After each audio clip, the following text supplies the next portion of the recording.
Magandang araw. Napansin kong sobrang init na naman ng panahon kung kaya't naisipan ko na namang maligo sa ilog pero hindi dito sa amin kundi sa kabilang barangay.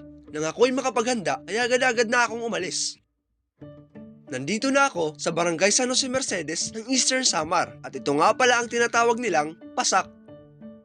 Isa itong maliit na hugis pabilog na paliguan na nagsisilbing ilog sa barangay na ito. Maraming puno ang nakapaligid dito kung kaya't hindi mo agad ito makikita kung ikaw ay nasa gilid ng daan.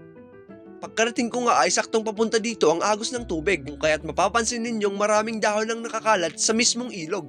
At dito nga pala nagsisimula ang pag-agos ng tubig na nagmumula pa sa mismong dagat. Bago ako maligo ay inalis ko muna yung mga dahon gamit ang stick na to para hindi rin masyadong makalat tingnan ang mismong ilog. Medyo natagalan na rin akong ubusin ang mga dahon na ito dahil sa sobrang daming puno ang nandito. Dati-rate ay wala pang nagagawang mga gantong pagsasaayos